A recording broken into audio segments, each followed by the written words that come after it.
Salut les Gémeaux, on va faire votre donc Gémeaux ou couple sacré. Gémeaux, jumeaux, vous y croyez ou pas, mais voilà, ça peut parler à des couples aussi, des, des relations sacrées. Alors, écoute, j'ai ressorti un sacré vieux jeu de cartes qui m'avait interpellé par la solidité des cartes et la rigidité des cartes. Et elles sont en noir et blanc et il y a énormément de détails. Elles sont toutes à cette image. Bon, c'est un oracle divinatoire nordique. Donc, il est complexe. Franchement, j'ai fait un tirage tout à l'heure. On peut se laisser guider par son intuition et c'est juste, et j'aime beaucoup tirer les cartes comme ça.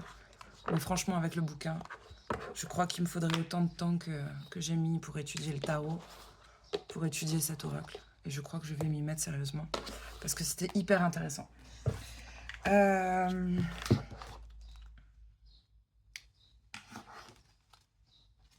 peut parler, hein. Ça peut déjà être un message.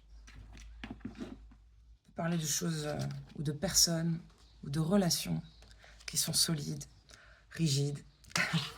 Il y a beaucoup d'infos, il y a beaucoup de détails, de subtilités, une complexité. Il va falloir beaucoup de temps pour apprendre à comprendre l'autre, à se comprendre soi-même. C'est riche, c'est intéressant. Il y a beaucoup d'univers différents.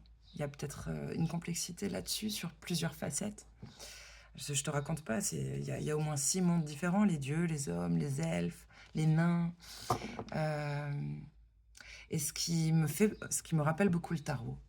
Bon, certains autres oracles fonctionnent comme ça aussi. Mais quand je dis qu'il me faudrait plus d'1 an, comme avec le tarot, pour l'étudier en détail, avoir déjà de très bonnes bases, on va dire, c'est que certaines cartes, associées à d'autres, ont un message très clair. Donc il faut en plus bien les connaître dans ce sens-là. Tu vois, il y a certains couples, par exemple, dans ce jeu, des couples de dieux ou des couples de nains, quand ils se retrouvent ensemble, la signification est tout autre. Et j'adore, j'ai adoré apprendre le tarot et bref, je pense que c'est qu'on peut prendre goût à apprendre à se connaître soi. Mais du coup, si tu aimes, quand je dis apprendre à se connaître, c'est peut-être tout simplement le travail. Quand on est dans un travail pour apprendre, on peut dire, on a tous l'impression de se connaître. Mais en fait,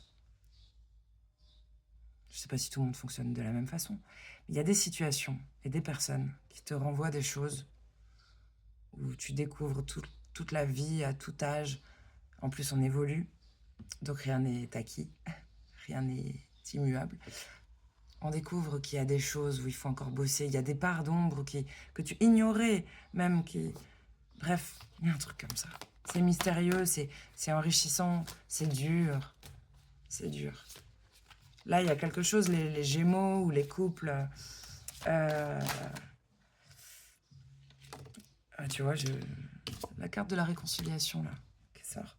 Des énergies qui aident, qui accompagnent. Ça peut être une réconciliation, clairement, au sein d'un couple, mais ça peut être avec vous-même, avec des facettes de vous, hein, parce que j'abordais quand même beaucoup ça. J'aurais pas pu vous tirer les cartes les jours précédents. Il y a quelque chose peut-être qui est fragile, mais sur du mieux. Je pense que vous avez traversé une phase...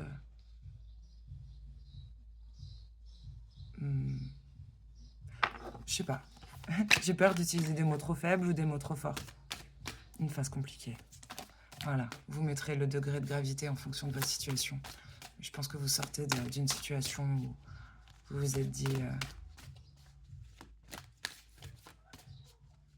j'abandonne, je recommence à zéro, c'est trop dur. Et puis, il y a un truc comme ça, de peut-être de vouloir baisser les bras.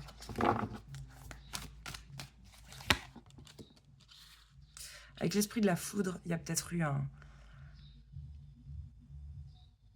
coup de colère, un coup de tonnerre, peut-être même quelqu'un a eu je pense tu sais, au karma, les foudres karmiques. Peut-être quelqu'un s'est pris un retour de bâton puissant. Il y a des réconciliations, certes. La carte est sortie tout de suite. Donc on est là-dedans. Mais l'histoire nous raconte précédemment, ouais, dans Lost, les gens perdus, ben, c'est un peu ça. Peut-être que peut-être que des gens étaient perdus. Il y a eu une colère, mais il y a ce truc, j'ai envie de dire, foudre karmique, c'est... vous prenez le coup de bâton que vous méritez, tu sais, ce truc de boomerang, de fais pas aux autres ce que tu veux pas qu'on te fasse, et là, ça te tombe dessus. Ça fait mal. Mon Dieu. Alors, foudre. L'esprit de la foudre et l'esprit du feu à côté. C'est de l'ordre de... C'est fou. Ça devait être d'une violence.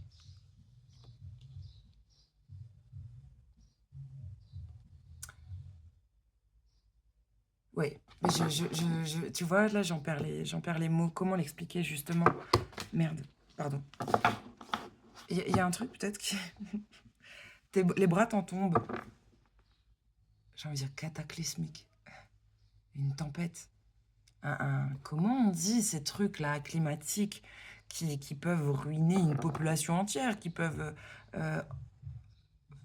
volcan, tsunami...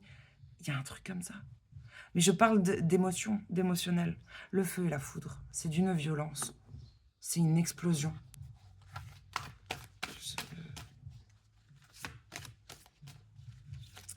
Alors, il y a peut-être une espèce de réconciliation des contraires aussi. On verra si elle sort après. Je pense à cette carte.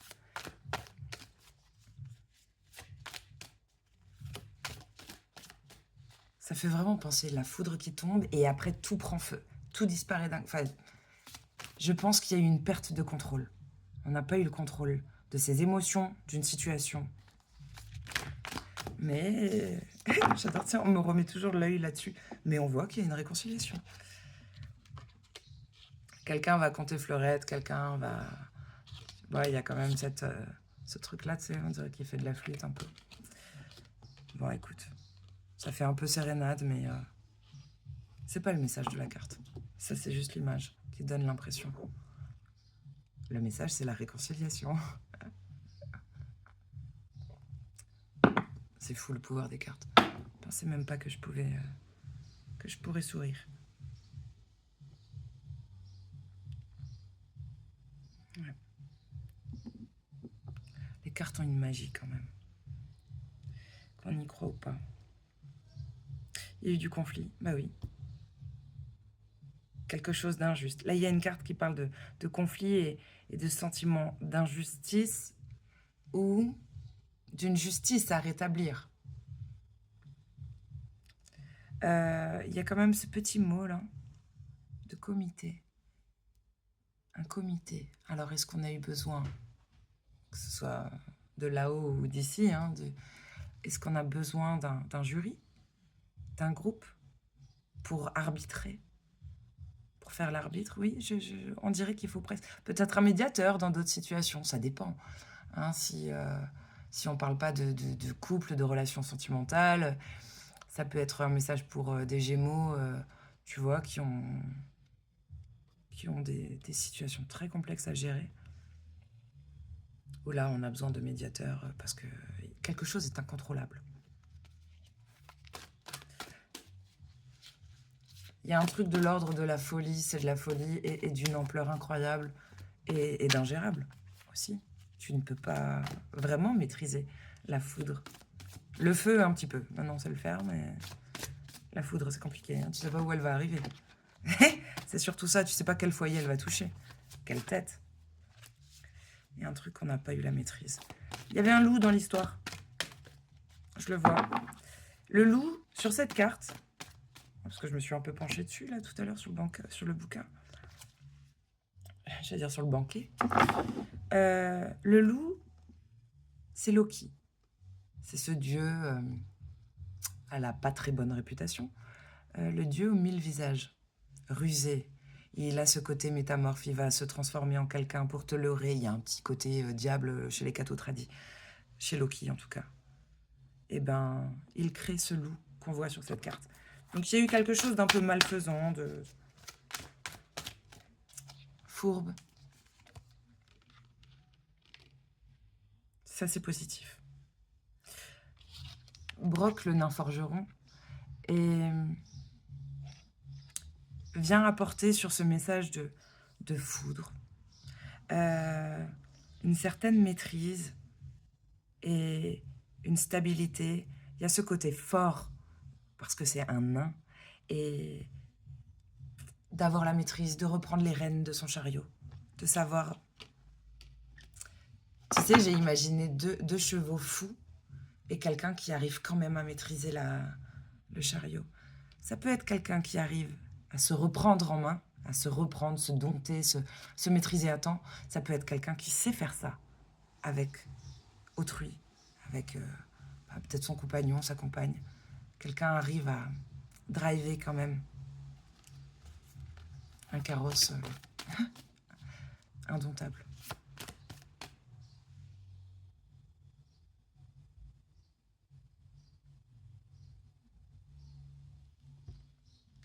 Et dans d'autres situations, parce que ce nain a de l'expérience. Je me rappelle plus de toute l'histoire.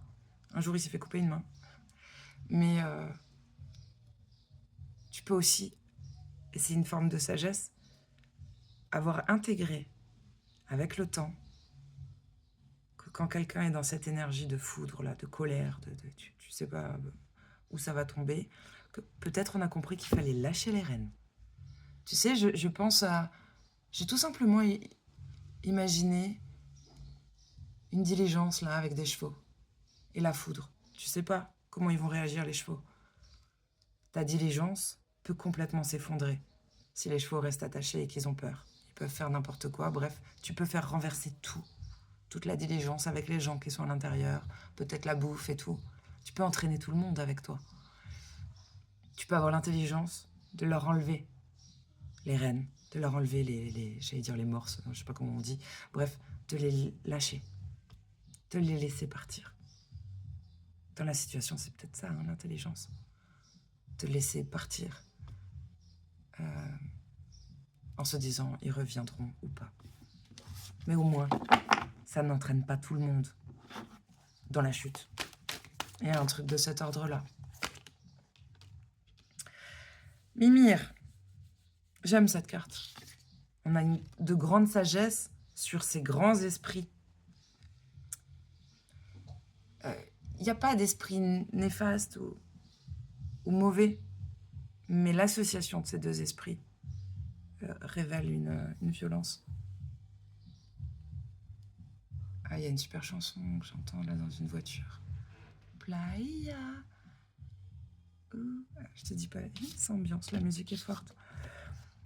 Sur l'esprit du feu, on peut avoir une maîtrise. Le feu est positif. Cette carte, Emir nous parle de l'esprit du feu dans le sens où c'est une grande énergie, très difficile à canaliser, qui peut permettre la renaissance, qui peut permettre d'être créatif, créateur, il y a quelque chose. Le feu, c'est la vie aussi. C'est comme Agni pour les Indiens. Mais là, ils le disent bien qu'on peut vite en perdre la maîtrise. Et en plus, on voit que sur la carte, il y a du vent. Ça fait tout comme un feu de forêt. Ça peut vite prendre. Bon, sur cette carte, on a Mimir. Mimir est un gardien qui boit une source, la source au pied du frêne sacré, je ne sais plus le nom. Bref, l'arbre nordique. Cette source lui permet presque une forme d'immortalité et de grande sagesse. Il a tout vu depuis toujours. Il sait tout. C'est l'omniscient. C'est le conseiller aussi d'Odin. Odin, même quand il reste plus que la tête de Mimir, à l'aide de plantes, de rituels, il va pouvoir encore échanger avec Mimir, alors qu'il en reste que la tête. Donc c'est pour dire, c'est une carte puissante de sagesse, de gardien. Et il y a quelque chose... C'est marrant, il y a de nouveau le comité. C'est comme si... peut-être des guides. Moi, je pensais à là-haut. Je me dis, tiens, tu l'appelles comme tu veux, hein. Dieu, ton ange gardien, ton grand guide, un ancêtre. Quelqu'un voit tout ça. Quelqu'un a vu, a observé. Et j'ai envie de... Avec cette histoire de comité, de justice, on dirait que... On pourrait avoir l'aide d'un conseiller. On a peut-être eu besoin de conseils, de s'en remettre à une sage personne, quelqu'un de neutre, d'ailleurs. Mais on dirait qu'on fait appel à la justice divine aussi, quand même. Moi, je le ressens comme ça. Ah, on va très bien parler. Hydromel, la carte est magnifique. La symbolique, c'est quoi ce numéro? Je m'en fous. 02. Refuse. C'est chouette, parce qu'elle tombe sur la ligne là de cette histoire de conflit. On a dû peut-être partir en guerre, batailler, bon bref. Ce que j'aime avec cette carte, l'histoire est belle. Alors, l'histoire est belle, c'est que, je te fais un grand raccourci, mais les nains ont réussi à créer avec le miel et le sang de cet être une substance, une potion magique qui donne la juste parole, une aisance dans la communication, qui sait te... Et c'est bien écrit, parce qu'ils disent que c'est un grand don, un grand pouvoir, que de savoir bien s'exprimer, que d'avoir les mots justes, c'est plus qu'un bon vocabulaire, c'est d'avoir les mots, d'avoir des mots comme des armes. Il y a de l'ordre du talent, du don, et les dieux le voient comme ça. Donc cette carte est puissante, ça veut dire que par rapport à un conflit, on va avoir les bons mots. On va être... moi je dis mettre la parole en... tu demandes, tu sais, à ton ange gardien de te mettre en pilote automatique, là, de prendre, de te guider. Bon mot, bonne attitude au bon moment, quoi. De te donner un coup de pouce. Il y a un truc comme ça. Peut-être vous allez vous épater. Peut-être c'est quelqu'un d'autre. Mais quelqu'un va prendre le micro ou son pinceau, là, guidé par le ciel. C'est le bon mot au bon moment. C'est ce genre de petites phrases, tu sais, des fois, tu peux voir ça dans des films ou dans des reportages. T'as quelqu'un qui veut sauter du pont, et là, t'as quelqu'un qui le connaît pas du tout. Tout le monde pourrait essayer de le raisonner, ça ne percuterait pas. Mais là, t'as un inconnu qui va dire une phrase lambda, peut-être avec un mot-clé qui fait tilt. Et le mec ne saute pas, quoi. C'est tout. Il y a une histoire de sages paroles et de puissantes paroles, de mettre le doigt où il faut. Là, j'en ai une qui est tombée tout de suite et c'est très bien. Fula. Je ne sais pas si je le prononce bien. C'est la gardienne des secrets. Cette carte nous donne la confiance qu'une situation va s'apaiser. Que, en plus, avec cette carte à côté, là, Titromel, c'est que on va bien parler. Et ça, c'est pour apaiser, pour calmer. Cette carte parle de rondeur et d'abondance et de récolte. Vraiment. Donc, il y a quelque chose qui va... Ça me fait penser aux parenthèses, à arrondir les angles et à récolter peut-être quelque chose, enfin.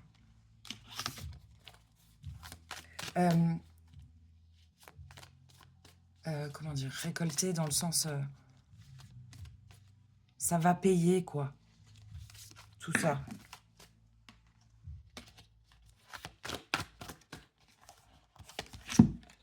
Waouh, waouh, waouh, waouh.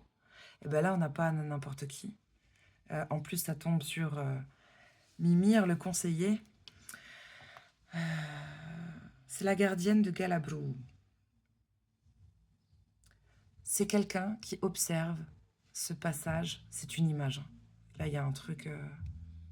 là, on parle bien d'une situation, d'une relation qui va renaître ou mourir. Mais de toute façon, euh, euh, la mort de quelque chose permet la naissance d'autre chose. Donc, c'est pas une fin... je ne ressens rien de négatif, en tout cas. Ça permettrait une renaissance d'autre chose. Ça parle de quelque chose... de cette gardienne, en fait. C'est la gardienne des morts. Elle voit et elle accepte de laisser passer les gens qui sont morts de vieillesse et de maladie. C'est tout. Parce que, attention, tu vas pas dans n'importe quel royaume des morts, en tout cas, chez les Nordiques. Les morts en mer vont avec Aegir, ou je sais plus comment il s'appelle. Bref, chacun a sa destinée ou sa strate, tu vois. Pas là, c'est différent. Et c'est une femme, mais qui par sa froideur et son silence, on dirait qu'elle est morte. Il y a quelque chose. Peut-être que quelqu'un a fait le mort aussi, dans une situation. Mais voilà, c'est juste. Je vais en tirer une encore dessus. Ça veut dire qu'on accepte un passage aussi. On accepte que quelque chose était malade peut-être, ou trop vieux, ou dépassé. Et donc, bon, voilà. Oh, j'en veux qu'une. Alors celle-là, j'ai pas... Ah bah tiens, j'en parlais avant, elle est en dos de deck. Égir. Je l'aime trop. Il parle d'abondance. Lui, il accueille les gens qui sont morts en mer. Il leur offre des banquets, une bière assez... Il est célèbre pour ça, pour les Nordiques. Il a une bière particulière qu'ils adorent. Et il va choyer les morts en mer. Mais lui, associé aux autres éléments, là, peut parler d'émotions, de violence, de choses bousculées. Bon, ce qui est positif, c'est que ça parle d'abondance. Ça fait écho avec la carte de Foula, d'hospitalité. Il y a presque un accueil si quelque chose meurt. Je pense même à peut-être, si vraiment on parlait de quelqu'un qui est décédé, qui peut passer, tu vois, écoute, il se fait des super banquets, il est bien accueilli. Mais il y a un truc comme ça. Là, il y a une carte magnifique. En fait, c'est quand même la gardienne. Je vous parle de la mort et du passage et dessus. J'ai quand même tiré la transformation. Donc, on comprend bien. Regarde sa peau comme elle est illustrée. Aucune carte n'est représentée comme ça. Avec une peau aussi brillante. Aussi on dirait qu'elle s'est mis du beurre. Fine. Moins de rondeur qu'avec Foula, mais moi, je pense à une transformation nécessaire. Dans peut-être quelque chose qui était faire peau neuve. Quelque chose était vieux et devait renaître. Il y a quelque chose qui est même à tes souhaits. Quelque chose de vieux devait se terminer et permet de rajeunir, de prendre plus soin de soi, je sais pas, il y a quelque chose. Ça me fait même penser à un bouclier. Peut-être le fait de laisser mourir quelque chose, cette transformation-là, il y a moins de fuite, il y a peut-être moins de... On est plus étanche. On dirait la brillance d'un bouclier poli.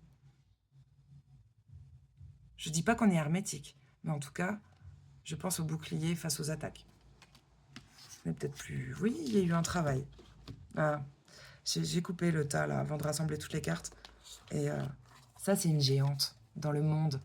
Je crois qu'elle vient du monde des nains. En tout cas, elle a un de ses parents qui est nain. Et donc, elle a des dons. Et Nertus, quand elle intervient, ça veut dire que la paix va revenir. Et ce qui était très intéressant dans le message aussi, avec cette divinité, c'est que c'est pas une paix qui est difficile à obtenir. Cette carte, elle te dit, parfois, tu sais, il faut faire des efforts, il faut que chacun y mette du sien, il faut discuter. Il y a des outils dont tu as besoin pour qu'une situation, une relation retrouve ce calme, pour que la paix revienne. Cette carte, elle te dit, ça va revenir. Quoi que tu fasses, la paix va revenir. Tu n'as rien à faire. C'est presque ça le message, c'est qu'il n'y a rien à faire. Tu peux en toute confiance te dire que c'est presque inutile. Bon. Avec l'archange Raphaël, là, est-ce qu'il y a un message de soin, de guérison pour vous? C'est quand même l'archange docteur. Informez-vous. Cher Dieu et archange Raphaël, merci de me guider avec clarté et douceur vers les renseignements dont j'ai besoin pour mon bien-être. Je vous prie de me donner le courage de m'affirmer dans ma façon de me prendre en main, mes besoins en santé. C'est intéressant. C'est très intéressant. Franchement, avec ce bâton, ça fait vachement énergie d'introspection, d'un travail sur soi, plus que d'une guérison au sens propre à l'occidental. Enfin, non, c'est guérir de l'intérieur. Enfin, de l'intérieur. Je pense à des guérisons émotionnelles, des guérisons de l'âme. Derrière, on vous conseille de boire un peu plus d'eau quand même. Voilà.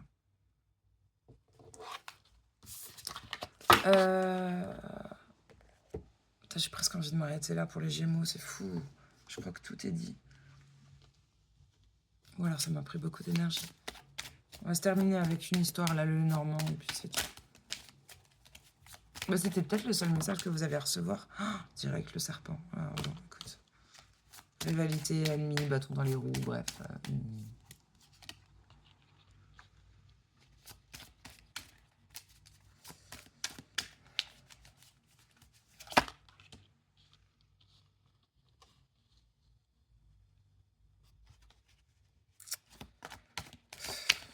Attends, je crois que je vais poser toutes les cartes. Ah tiens, ça c'est positif.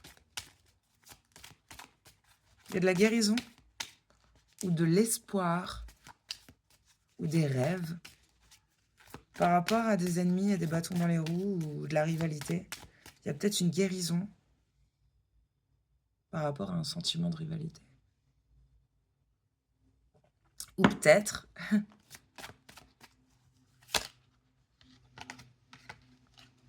Attends. J'ai beaucoup de mal à comprendre ça, quand même. Oh merde.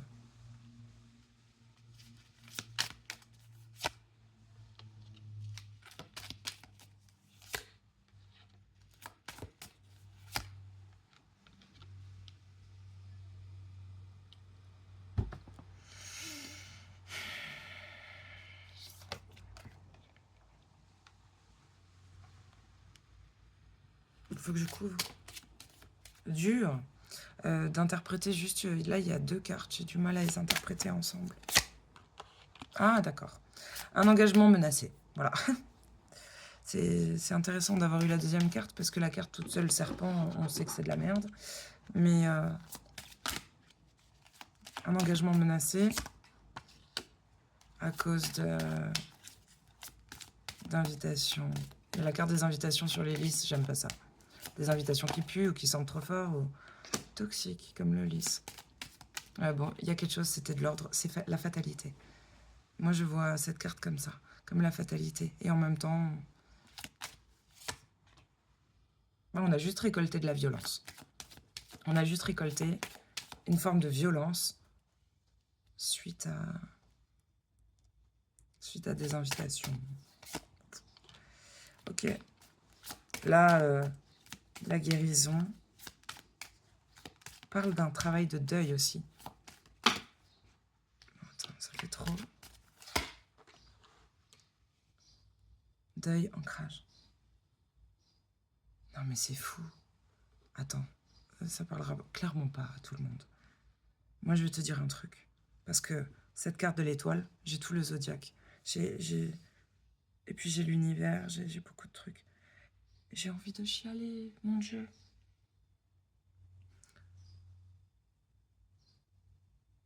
J'ai une envie de chialer. Ah, je m'y attendais pas là.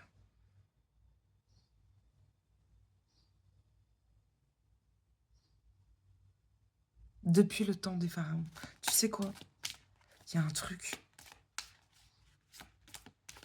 Et pourtant, c'est pas mon domaine. Hein. J'en ai entendu parler ces derniers temps, de vie antérieure. Mais je vais te dire un truc dans cette situation. C'est un rapport avec... peut-être pas... Bon, Pharaon. À cette époque-là. On parle de l'Égypte ancienne, depuis l'Égypte. Putain, il y a un truc que vous vivez là qui fait écho avec une vie antérieure ou une relation. C'est comme si, d'un point de vue...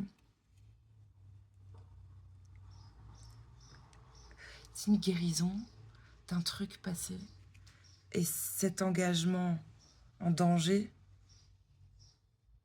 il y a un truc à guérir, à solder. Putain, mais j'allais dire qui nous vient des étoiles, qui nous vient du passé, qui nous vient de loin. De loin. C'est pour ça que c'est dur, peut-être. Que l'ancrage est dur, que la stabilité est difficile à acquérir. Ça se dit acquérir? À acquérir dans un engagement ou dans les engagements, j'allais dire en généraux. En général. En généraux. Peut-être un rapport avec... je bloque sur ça, hein, sur l'Égypte. Hein. L'Égypte ancienne. Depuis les pharaons. Je sais pas, vous avez une relation avec quelqu'un, là? Vous vous êtes déjà connu à l'époque des pharaons? Dans une autre vie. Et tu sais, je pensais même à ça. Quand j'ai dit en général et généraux, là. Peut-être qu'il y avait un rapport de force. Ou de... Bref, je sais même pas ce que c'est exactement, les généraux. Mais bref, j'ai imaginé une forme de hiérarchie, de chef, de... Bon, bref. Là, il y a un truc... ouais, karmique. Mais ça doit être... Comment on peut identifier ça? J'ose même pas réapprofondir, et c'est pas le but. Faut analyser le tableau, mais ça, c'est important si je bloque là-dessus. Parce que si je me... J'allais dire si je me perds. Si je plonge là-dedans, si j'essaye d'avoir plus d'infos, plus de messages en fait, si je me connecte à ces cartes-là pour avoir plus de messages, je pleure. Je sais pas. Il y a un truc pas soldé là, faudra faire un travail dessus. Bon bref, écoute, vous irez voir un spécialiste en vie antérieure. Ou en karma.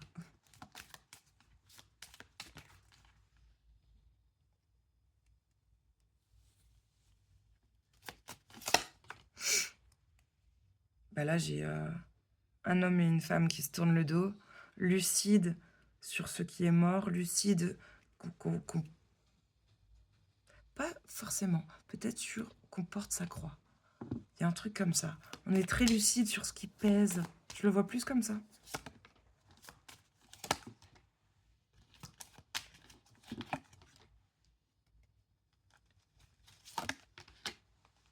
Ça, c'est pas mal du tout.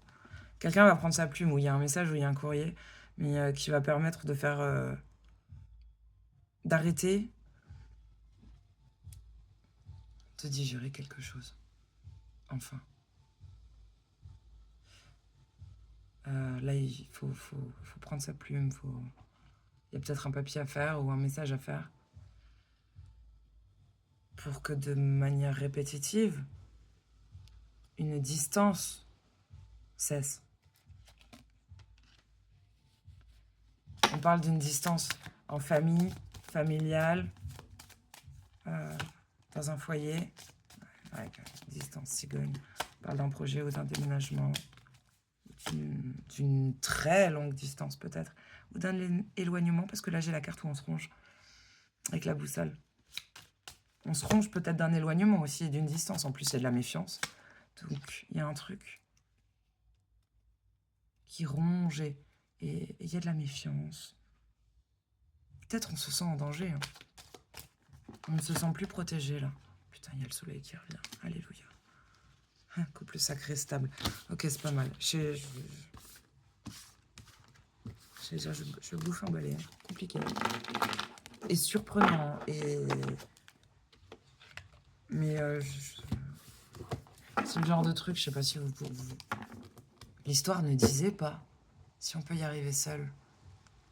si on peut comprendre seulement, bon, j'allais dire on s'en fout, le résultat est positif, mais si quelque chose se représente sans cesse, c'est que ou vous allez en prendre conscience et vous allez réussir à enrayer ce schéma répétitif, ou alors vous allez vous faire aider, mais je pense que vous allez faire le lien, quand même. J'ai pas bugué là-dessus pour rien. Ouais, non, j'ai plus de force. Je suis fatiguée, j'ai pas envie de prendre l'oracle G. Allez, je vous laisse avec un petit cœur. Ça suffit, 35 minutes. C'est comme ça que les messages sont passés. Les plus importants. 1, 2, 3. Tu peux choisir en fonction d'une personne, d'une situation. Tu fais comme tu le sens. Il y a 3 cœurs. Pour tout le monde. Et confiance en tes capacités. Pour le petit cœur numéro 1. Tout ce qui existe sur Terre est également présent au ciel et dans l'éternité. Et on a un petit couple de tournesols ou de fleurs qui s'embrassent. Carte numéro 2. C'est le moment de faire place nette. Alors là, il y a du grand ménage, du feng shui. Il y a des choses à éliminer, que ce soit dans votre maison, dans vos relations. Il y a peut-être du grand ménage à faire pour laisser entrer de nouvelles choses, quoi. De belles choses. Ouais. Pour la carte numéro 3, sans curiosité, tu ne sauras jamais rien. J'adore cette carte, avec la lune. C'est intéressant, parce que même si on n'est pas, au moment où je parle, on n'est pas dans des énergies pleine lune, machin. Qui sait, au mois d'août, il y aura forcément une pleine lune, mais la lune dans le tarot, et là elle ferme les yeux, permet au contraire, pas de fermer les yeux, tu ne peux plus fermer les yeux, permet de faire remonter, de révéler les choses enfouies, les choses qu'on n'ose pas affronter, des choses qui, d'un point de vue émotionnel, sont peut-être dures à affronter.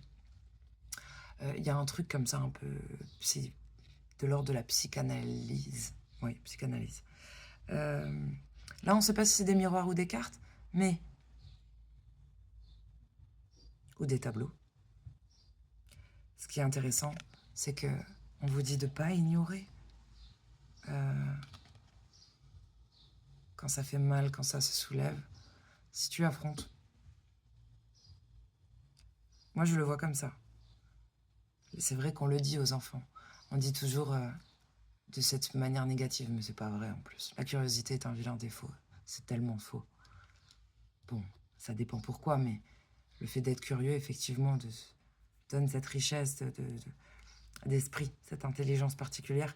Mais là, je pense que c'est intéressant d'oser soulever certains points à titre personnel. Avec la lune, on est sur de l'introspection, sur de la psychanalyse, de l'auto-analyse même. Voilà. Voilà les messages pour les Gémeaux, pour les couples. Joli mois d'août.